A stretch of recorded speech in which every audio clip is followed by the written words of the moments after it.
Olá! A humanização dos tratamentos para transtornos mentais é um dos maiores avanços na abordagem psiquiátrica.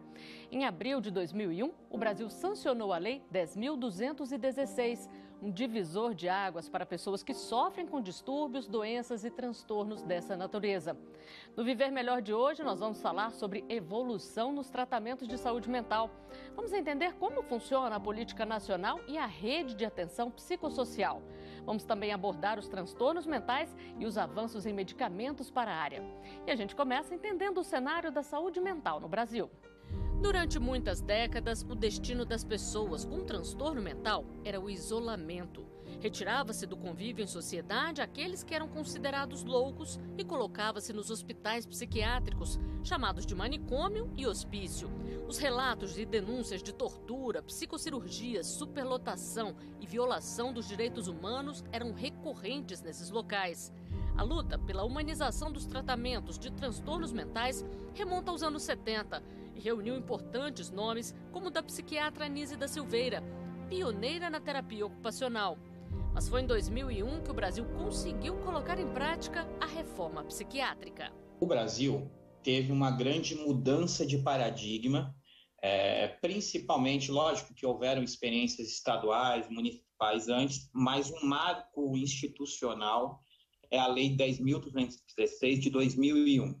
Nós saímos de um modelo hospitalocêntrico, que buscava o tratamento das pessoas com transtorno mental nos hospitais psiquiátricos, mais conhecido popularmente como manicômios, onde a regra era o isolamento social, a violação de direitos humanos, para um modelo alinhado com a Organização Mundial da Saúde, alinhado com a Constituição Brasileira de 88 e com os paradigmas de direitos humanos.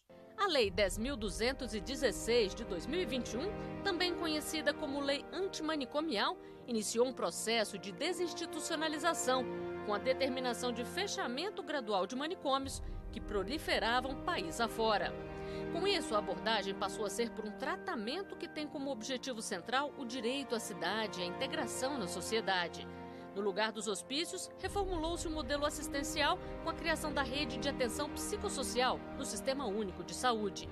Essa rede é formada por unidades com finalidades distintas, como centros de apoio e residências terapêuticas. Em vez de isolamento, em vez de hospitais psiquiátricos especializados que isolavam, que tiravam de circulação as pessoas e violavam seus direitos humanos, o tratamento e o cuidado, o modelo assistencial, buscou fazer com que esse cuidado ficasse cada vez mais próximo dos locais de moradia dessas pessoas, para não tirar essas pessoas do seu convívio social. Além do cuidado, do tratamento, além da questão psiquiátrica, vamos dizer, médica, esses centros têm um atendimento multiprofissional, multissetorial, que busca a reinserção dessas pessoas. Essas pessoas passaram por longa internação, e pelas pessoas que não passaram por essa experiência, mas têm transtorno mental, que esse cuidado seja cada vez mais direcionado ao exercício de cidadania e do direito à cidade das pessoas. E para compreender melhor a reforma psiquiátrica brasileira e o atual modelo de assistência, eu converso agora com os psiquiatras Fábio Aurélio Costa Leite e Quirino Cordeiro, que é secretário nacional de Políticas sobre Drogas do Ministério da Cidadania e ex-coordenador nacional de Políticas de Saúde Mental do Ministério da Saúde. Bem-vindos ao programa. Doutor Quirino, eu gostaria de começar falando um pouquinho sobre como era a loucura, tentando entender aí a loucura e os transtornos mentais antigamente no passado. Por que quando a gente fala aí nos manicômios sempre se faz uma analogia aos campos de concentração nazista? Olá, Flávia, muito obrigado pela oportunidade, pelo convite de estarmos aqui discutindo esse tema tão importante. Olá, doutor Fábio, muito bom estar aqui com o senhor. Flávia, é importante que nós possamos entender como se deu a construção da assistência na área de saúde mental no Brasil ao longo desses últimos anos. Antes, o modelo essencial era centrado em hospitais psiquiátricos que funcionavam no que nós chamamos de modelo asilar.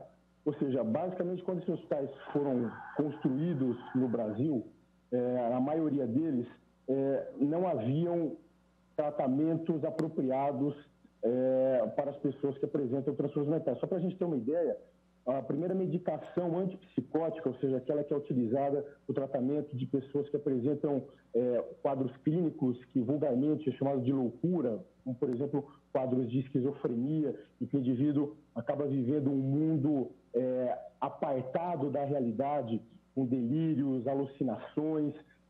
Esses medicamentos, na verdade, surgiram a partir da década de 50, ou seja, tem pouco mais de 70 anos.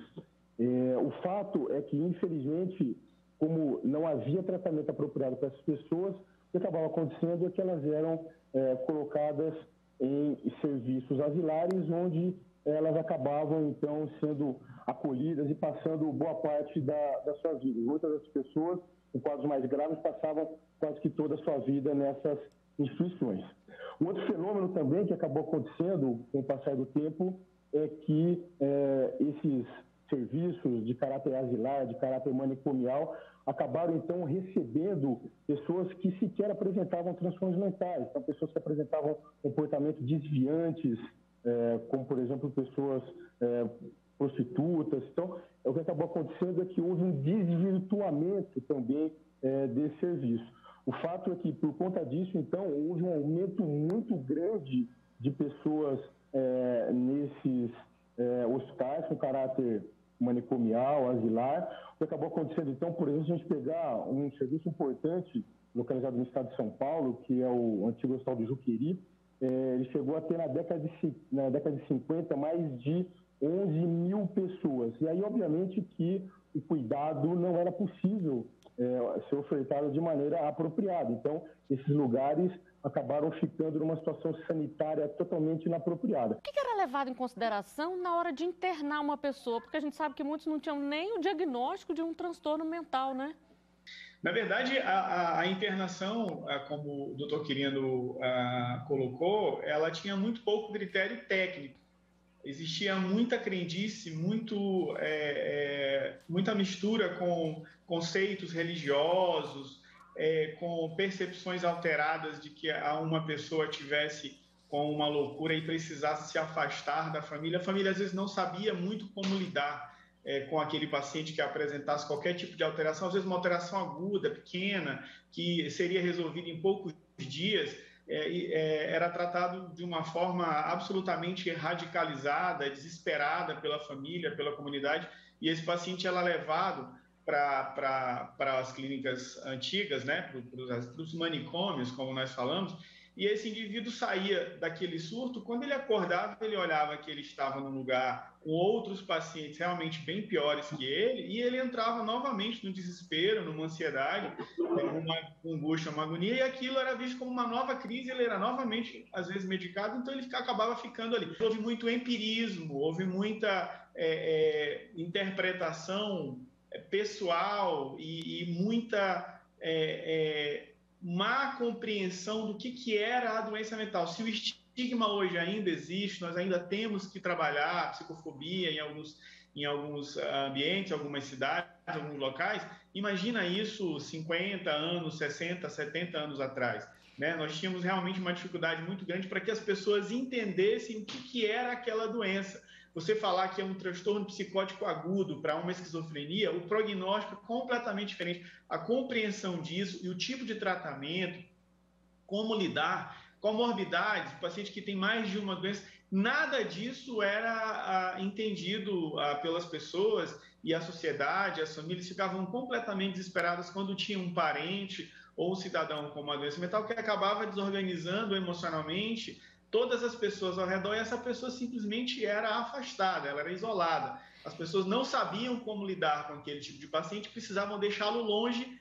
e distante, porque muitas vezes era vergonha para a família, era vergonha para a sociedade, porque era uma pessoa, digamos assim, socialmente inadequada, falava coisas que incomodavam. Muitas pessoas eram internadas como o doutor Quirino falou, não só prostitutas, mas mulheres que queriam se separar, elas eram ditas como loucas, quando o divórcio, quando a separação era algo que era praticamente pouco usual, pessoas que tinham inclinação política diferente, digamos, do poder dominante, eram chamadas de loucas, que de repente criticavam o modelo vigente, eram levados. Então, as clínicas, os manicômios, eles recebiam não só pessoas que precisavam de uma internação, mas pessoas que não precisavam de uma internação psiquiátrica e que, quando precisariam passar pouco tempo, que acabavam ficando para o resto da vida ali.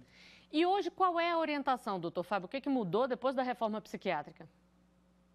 A reforma psiquiátrica ela trouxe uma coisa muito importante. Eu sou psiquiatra de formação no Hospital de Base, em Brasília, com passagem por Coimbra, no Hospital da Universidade de Coimbra, e a minha formação toda em hospital geral. Então, os meus pacientes psiquiátricos, eu nunca lidei com eles numa clínica psiquiátrica. Eu trabalho há 17 anos em hospital geral. Então, nós temos a ideia de internação breve. Uma das questões importantes que a reforma psiquiátrica trouxe foi o aumento de leitos em hospitais gerais.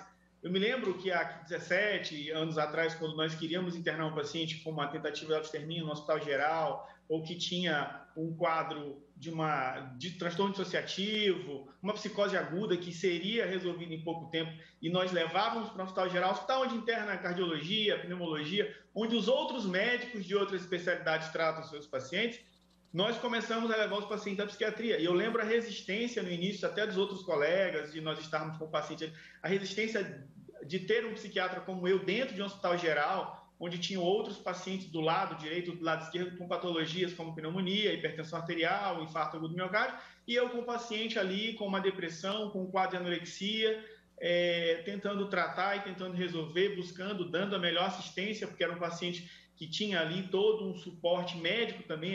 Esses pacientes às vezes fazem distúrbio eletrolítico, tem outras alterações também que precisam de assistência médica além da psiquiátrica.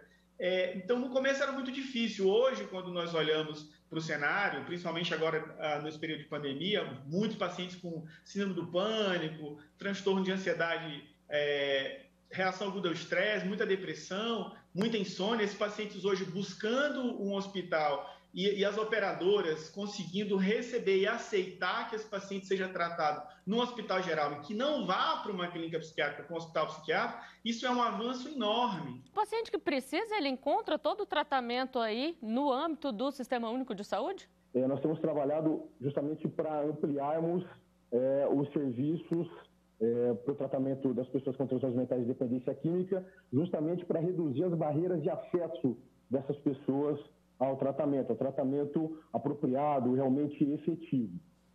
O que nós temos buscado, então, em especial desde 2017, com a publicação daquela que é considerada a nova política nacional sobre drogas, que foi de saúde mental, que foi seguida depois, em 2019, na publicação da nova política nacional sobre drogas, o que nós temos buscado é justamente ofertar o tratamento aos pacientes que apresentam esses quadros clínicos de acordo com a sua real necessidade clínica. Ou seja, o indivíduo que apresenta um quadro clínico de mais fácil manejo, o indivíduo que não apresenta um quadro clínico agudizado, esse indivíduo, então, precisa receber o tratamento por parte do Estado em serviços de base comunitária, como os CAPs, como ambulatórios de saúde mental. Entretanto, é muito importante nós reiterarmos aqui que indivíduos que apresentam quadros clínicos mais graves, e insisto, em que se colocam em risco, como, por exemplo, numa situação de risco de suicídio, ou colocam outras pessoas em risco, muitas vezes um indivíduo que apresenta um quadro psicótico, ele pode ter um delírio que pode fazer com que ele tenha um comportamento agressivo em relação a outra pessoa. Em situações desse tipo, obviamente que é necessário a internação psiquiátrica. E como já foi dito aqui, pelo Dr. Fábio, a internação psiquiátrica pode se dar em vários ambientes. Pode se dar, por exemplo, em um hospital geral, pode se dar em uma clínica especializada, pode se dar em um hospital psiquiátrico.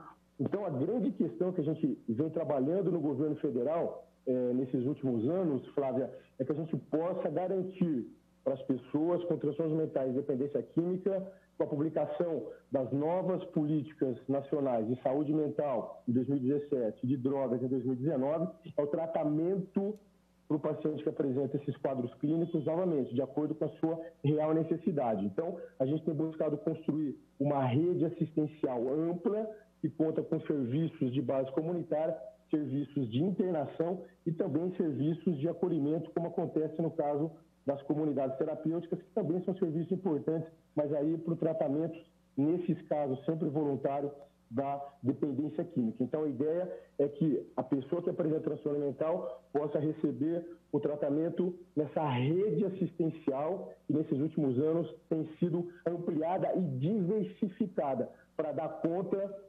das diferentes necessidades dos pacientes. E o Viver Melhor faz um breve intervalo. No próximo bloco, vamos falar dos transtornos mentais na atualidade e sobre os avanços na área. Até já!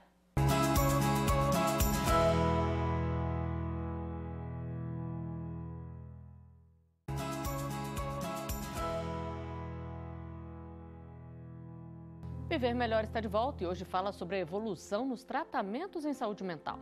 De acordo com a Organização Mundial de Saúde, os transtornos mentais são responsáveis por mais de 1/3 do número de pessoas incapacitadas nas Américas. Dados da OMS, divulgados em 2019, antes da pandemia, apontam que 23 milhões de brasileiros, aproximadamente 12% da população, apresentam sintomas de transtornos mentais. O levantamento constatou ainda que cerca de 5% das pessoas sofrem com transtornos graves e persistentes. Na pandemia, a situação ficou pior. Mais de 4 em cada 10 brasileiros tiveram problemas de ansiedade, segundo a Organização Pan-Americana de Saúde. Agora a gente confere a história de 2 pessoas que fazem tratamento para manter a saúde mental. Aos 27 anos, o administrador Caio Wilmers Manso foi diagnosticado com transtorno obsessivo compulsivo. Segundo ele, um diagnóstico tardio.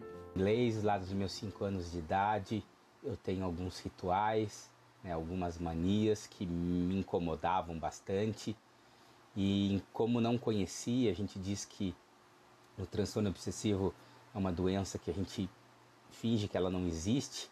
Eu demorei muitos anos até conseguir ajuda e até identificar esses comportamentos, O TOC é caracterizado por obsessões, compulsões ou os dois. A maioria dos casos típicos desse transtorno estão relacionados a preocupações com danos ou riscos. Lá com 17 anos, achava que tinha sido contaminado com vírus HIV. Foi a primeira vez que eu procurei um psiquiatra. Depois, lá aos 24 anos, eu tive um episódio de pânico, logo em seguida de depressão. Demorei alguns anos ainda para ser diagnosticado, porque sentia muita vergonha.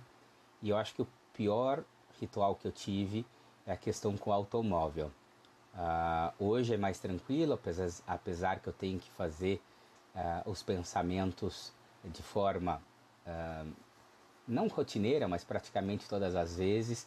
Mas eu não tenho a necessidade mais de ir e voltar ao lugar. E assim, para mim isso é uma grande vitória. Hoje Caio conseguiu superar as dificuldades e compartilha a própria experiência em palestras de saúde mental. Faço tratamento, passo pela psiquiatra, faço terapia, frequento grupos de apoio e mais uma série de outras coisas que me fazem a superar essa doença no dia a dia. Já tive momentos bem difíceis que foram superados, tive algumas crises de depressão, algumas crises de pânico, mas hoje eu me sinto muito bem. De acordo com a psiquiatra Maria Cecília, os transtornos mentais na infância, quando não tratados, podem trazer graves consequências na fase adulta. Uma doença mental não tratada na infância, ela vai ter consequências para o resto da vida do indivíduo. A gente tem estudos longitudinais, aqueles que acompanham pessoas por anos, que a gente tem mais transtornos mentais quando não se trata essa criança. Então é clássico a gente, por exemplo, ter um indivíduo com transtorno de déficit de atenção na infância, que são impulsivos, hiperativos, e quando não tratados, podem evoluir com casos de depressão, de ansiedade, até pela baixa autoestima, problema nas relações sociais. Muita associação com o uso de droga, com alcoolismo. Os transtornos mentais sempre estiveram presentes na sociedade, mas com a pandemia de Covid-19 eles se agravaram. O medo de se contaminar com o novo coronavírus, o alto número de mortes e as medidas de isolamento desencadearam em Cíntia um medo exacerbado para sair de casa. As consultas com a psicóloga e com o psiquiatra tiveram que ser virtuais. Nas consultas com a psicóloga, eu ficava olhando para um lado, olhando para o outro, ficava agitada. E ela viu que eu estava desenvolvendo TDAH. E ela falou que justamente por eu ser uma pessoa muito ativa antes da pandemia, eu estava desenvolvendo esse transtorno agora. Ela disse que eu não estava conseguindo me controlar e me concentrar. E justamente junto com o medo, com o pânico. Então, ela viu que eu estava com TDAH e crise de pânico, até que me direcionou para o psiquiatra. Quando me direcionou para o psiquiatra, ele falou, é TDAH, com certeza, só que você está com agorafobia. O que trouxe consequências para outros aspectos da vida. Tanto no trabalho quanto nos estudos me atrapalhou muito. Eu digo tanto no trabalho porque a empresa voltou à atividade presencial. Eu fui desligada por isso, porque eu não consegui voltar presencialmente.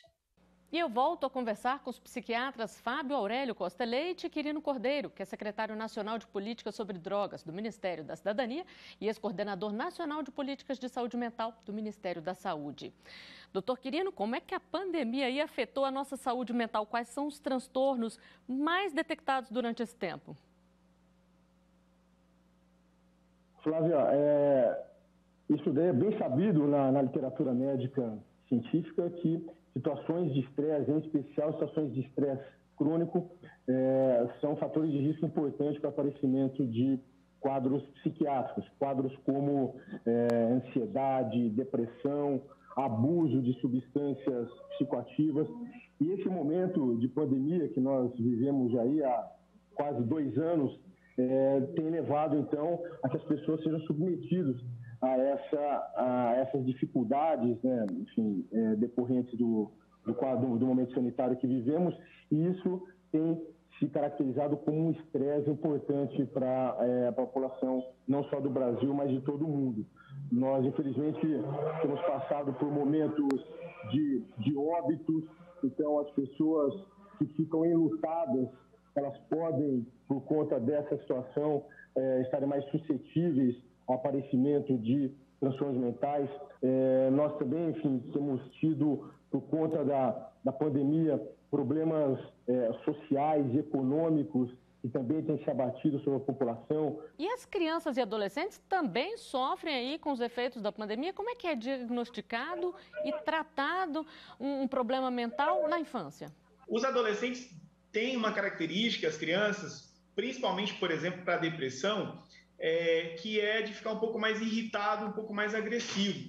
E via de regra, se usa um termo um pouco desvirtuado, né, que seria o aborrecente, mas aquela pessoa um pouco aborrecida e que às vezes aborrece, ele tem uma irritabilidade, uma certa agressividade que muito provavelmente vem de um quadro depressivo, que às vezes é confundido com transtorno de déficit de atenção e hiperatividade, porque o adolescente acaba perdendo o interesse pelas atividades de estudo, de leitura da escola e tem um rendimento escolar prejudicado, baixas notas, às vezes é um pouco mais indelicado com o professor, não respeita, tem uma briga com um colega, agride um colega, entra numa situação de bullying, e isso num ambiente onde ele tem toda a liberdade de interação. Quando ele fica dentro de casa, por exemplo, esses 2 anos, é como se os adolescentes deixassem de ter a oportunidade de desenvolver mecanismos de defesa advindos da interação com os outros colegas. Então, nós tivemos aí, por exemplo, 2 anos de perda de crescimento, desenvolvimento emocional e psíquico desses adolescentes. Por que tanta gente tem desenvolvido algum tipo de transtorno mental? Porque a OMS já falava antes mesmo da pandemia em cerca de 12% com algum tipo de sintoma, né? E nós temos também, mesmo antes da pandemia, outras situações também que vinham se abatendo sobre as pessoas e que funcionam também como um fator de risco para o aparecimento de transtornos mentais. Nós sabemos, por exemplo, que situações externas que se abatem sobre as pessoas podem ser fator de risco. Então, quadros como desemprego, por exemplo, é um fator de risco importante para a pandemia. Nós vivemos recentemente, ainda aí em meados de na verdade, em 2014, 2016, nós tivemos no Brasil 2 momentos importantes de recessão econômica, aumento de desemprego, aumento de dificuldades financeiras, econômicas. Tudo isso, enfim, favorece o aparecimento de quadros depressivos, ansiosos. E vamos falar de avanços? No quadro de hoje, a gente confere um novo medicamento para tratar a depressão resistente a remédios, o Spravato, um spray nasal de ação ultra rápida que representa um marco nesse tipo de tratamento. Considerado a maior inovação no combate à depressão resistente em décadas, o cloridrato de acetamina é um medicamento antidepressivo nasal que tem ação ultra rápida. Geralmente, os remédios antidepressivos levam algumas semanas para promover melhoras nos sistemas. Com esse spray nasal aprovado pela Anvisa no final de 2020, a eficácia do remédio começa em até 24 horas após a primeira inalada. O medicamento é indicado para quadros de depressão resistentes ao tratamento e para a redução rápida dos sintomas depressivos em pessoas adultas com comportamento suicida agudo. A administração do medicamento é restrita a hospitais e clínicas autorizadas. E o remédio só poderá ser utilizado sob a supervisão de um profissional de saúde. E volto a conversar com os psiquiatras Fábio Aurélio Costa Leite e Quirino Cordeiro. Doutor Fábio, por que esse medicamento ele só pode ser administrado em hospitais e com supervisão médica? A acetamina ela foi inicialmente concebida como anestésico. Devido a alguns efeitos colaterais no pós-operatório, esses pacientes acabavam ficando um pouco agitados e demoravam muito a voltar ao estado de normalidade. Ele foi deixado apenas para cirurgia veterinária, para uso veterinário. Na década de 90, ele foi redescoberto como uma medicação que poderia ser muito útil no tratamento da depressão e realmente se mostrou fantástico. Eu tenho a oportunidade de usar tanto em hospital geral quanto numa clínica de infusão de acetamina. A resposta é absolutamente fantástica para quadros de depressão resistente e para pacientes com ideação suicida. Ele tem uma ação nas primeiras 24 horas, o paciente tem uma melhora realmente assombrosa. A questão, o grande problema da acetamina, por ela ter ficado também para o uso veterinário, é que algumas pessoas acabam comprando essa acetamina no mercado, na internet, no mercado negro, e usam de forma abusiva, de forma inalada como um pó. Existe realmente uma dependência, mas o uso médico, mesmo em infusão venosa, os trabalhos não mostram nenhum tipo de risco de dependência, nenhum prejuízo para o paciente, desde que seja acompanhado com o médico. Doutor Quirino, para a gente encerrar aqui, a gente tem avançado muito, a ciência tem avançado muito aí no cuidado com a nossa saúde mental? Existe um avanço com o aparecimento de novos fármacos como esse. Existe uma outra frente bastante importante, Flávio, de desenvolvimento bastante grande em vários lugares do mundo, inclusive aqui no Brasil, que são técnicas de neuromodulação, né? Então, existe uma área bastante grande sendo desenvolvida agora. Inclusive, já há, Flávia, a liberação pelo Conselho Federal de Medicina da utilização da estimulação magnética cerebral, o tratamento na psiquiatria de quadros depressivos e também para o manejo de alucinações relacionadas a quadros psicóticos. Então, existe essa outra área bastante importante na psiquiatria sendo cada vez mais desenvolvida, que são essas técnicas de estimulação cerebral. De modo que a psiquiatria tem se desenvolvido bastante, tem cada vez mais ofertado a possibilidade para os pacientes de novos tratamentos. Bom, nós falamos de um tema importante aqui. Com essa dica fundamental, a gente encerra o programa de hoje. Doutor Fábio, doutor Quirino, muito obrigada pela participação de vocês. O Viver Melhor fica por aqui. Muito obrigada pela audiência e não deixe de acompanhar nossas redes sociais no Instagram, Twitter e YouTube. Até o próximo programa. Tchau.